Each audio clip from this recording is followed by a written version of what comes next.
Good morning, Morning Musings by Melinda. Boy, this week has flown right by. It's Thursday already. And today's numerology makes this a number 8. 8 is all about abundance and power, and that's what we talk about continuously in our musings. Not abundance necessarily financially, but abundance of a vibrational frequency that lends itself to a higher empowered energy, an abundance of kindness, compassion, gratitude, friendships, things that are much more enriching than just having financial success. And when we talk about power, we're talking about the power that resides deep inside of you, and the fact that through your soul choosing the family of origin that you have chosen, dysfunction and all, it gives you the opportunity to find that empowerment from within yourself. So we've done a whole lot, and this week we've done drug addiction and mental illness, and today we're going to talk about the black sheep of the family. Sometimes the black sheep of the family can actually be the white sheep of the family. Have you ever been left out of a family function, like some, big reunion or some kind of a celebration, and no one told you that it was happening, and you got your feelings hurt because of that? Well, that's usually because you're the black sheep of the family. It could be, though, that those in the family who have the essence of being the white sheep are not the white sheep at all. It's a very interesting kind of a dynamic, right?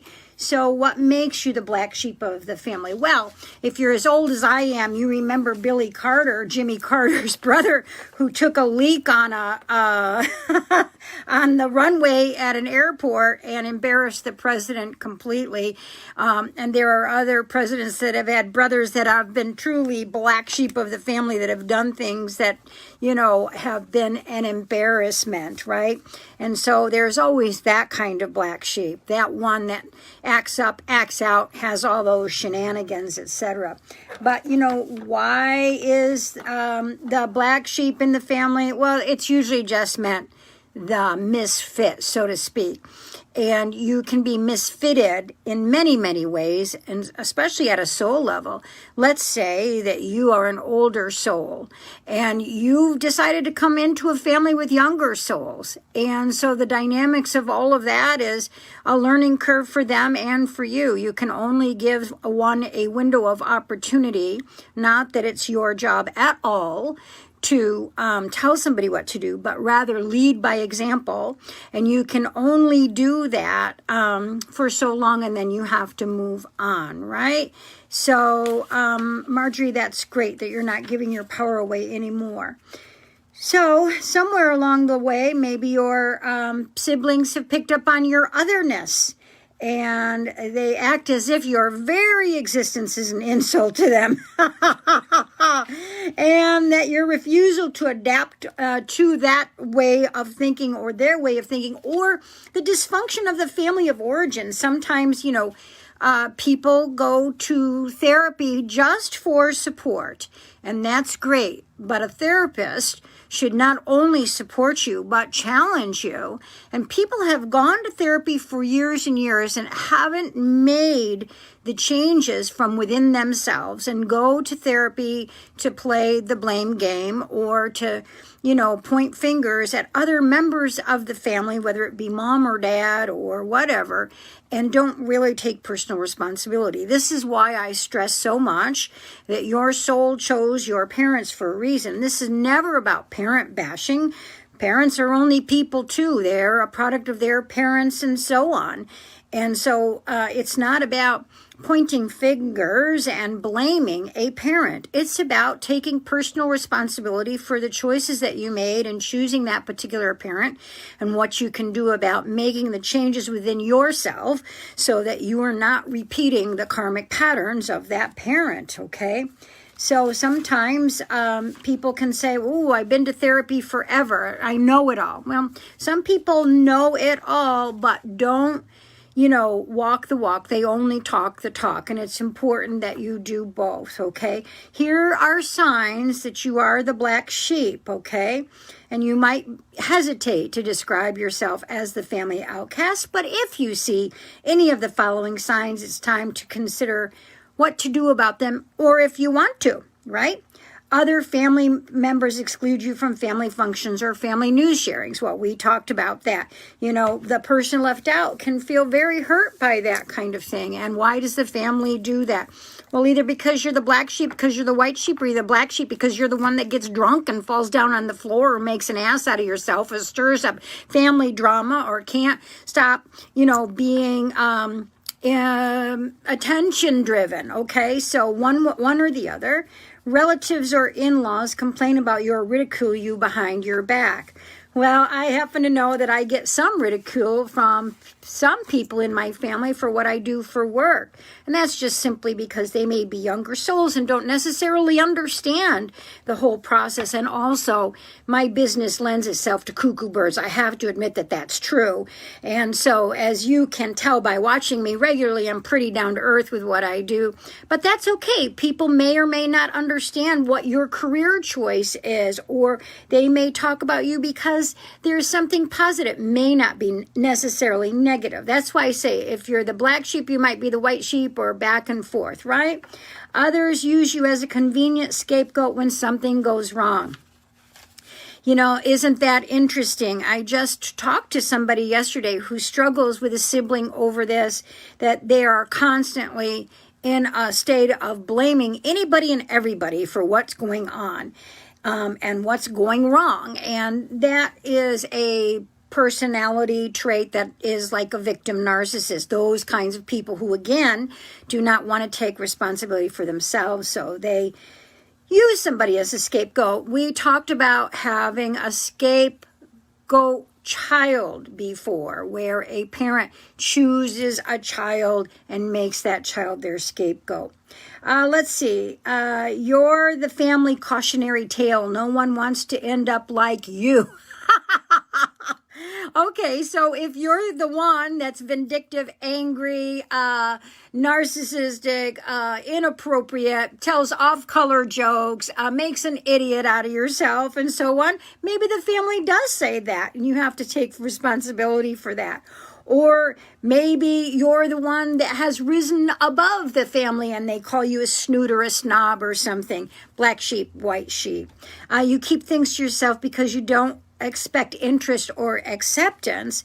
That's really an interesting one also. A lot of people just don't bother telling parents or siblings some things because it doesn't feel like they have received the kind of energy and attention on what they're doing that may feel like there's a connection. And maybe there's not a connection. Just because we have a relative doesn't mean we're supposed to like them. We can love them, but sometimes you just don't have relationships with people, right? Okay, relatives or in-laws are frequently criticizing you for one thing or another. You feel as though you really don't belong in your family or in your familial circle. So, some of that, okay? All right, so 7 ways to handle being the black sheep of the family. Know your species. I try to teach people about dogs, right? That, gosh, I wish that maybe my mother or father had been a German Shepherd, but instead they were a Chihuahua. Or I wish they were a Chihuahua and instead they were a Dalmatian. Know your species. Understand your core group. Sometimes chosen families are more alike and more connected to you than family of origin. You have to identify who your species is, what kind of dog you want to run with, right? So nurture your connection with your chosen family. Reframe your negative experiences. You can see that I'm delighting in sharing this music with you and laughing because I think some of this is just funny. People are just funny. I don't know why we just can't accept each other for who we are. Right now, families are separating over politics. My son in Texas, which is Bill's son, but I don't call him a stepson, he and I had a political discussion over the weekend, and it was lovely. We don't have the same political views, but what we shared was lovely, and we were able to communicate well. I would never not be in a position of rejecting a child because their beliefs were different than mine. That's just cray-cray, because things change, man. Things change. Okay, let's see. Did I say this? Reframe your negative experiences with humor. I think I said that. Establish and maintain personal boundaries. So important. Talk to you about boundaries constantly. Boundaries and in your relationships are so significant in spirituality. You can't have too rigid boundaries. You can't have too loose boundaries. You have to have balanced boundaries in order for you to define yourself in a spiritual way. Change the way you think about marginalization. Exclusion isn't always a bad thing. Maybe when you were excluded from that family event, you got to avoid all the shenanigans too. And maybe that was something that you needed to avoid. Be authentic. Don't ever water yourself down for anybody. Be your true self. Now, again, I'm not talking about that black sheep like Jimmy Carter's brother Billy who peed on the tarmac. I'm talking about when you're the black-white sheep. You understand that. And then practice daily self-compassion. Maybe you need to celebrate that you are the black sheep. One more thing, 10 signs that you are the black sheep of the family. Number 1, you look different. Number 2, you gave up religion. Number 3, you're not close to anyone in your family, or maybe one out of them. Number 4, you followed an unusual career path. Number 5, you have nothing in common. Number 6, you're a train wreck. Number 7, you're ridiculously successful. Number 8, you're always the last to be invited. And number 9, your family expects the worst from you. Lastly, number 10, you are actually secretly admired. So those are some components of black sheep, white sheep, when the white sheep is the black sheep, when the black sheep is the black sheep. Anyways, we're all on our own karmic pathway. What the heck? Everybody feels differently about their parent, even when they're siblings. My relationship with my mother and father was totally different than the relationship that my sisters had. That's the way life rolls. Anyway, I hope you are enjoying our family dysfunction series and understanding what your vibration is doing. So, anyway, I am going to not talk to you tomorrow because remember, I'm taking Fridays off from using. So I will see you next week. Have a great weekend.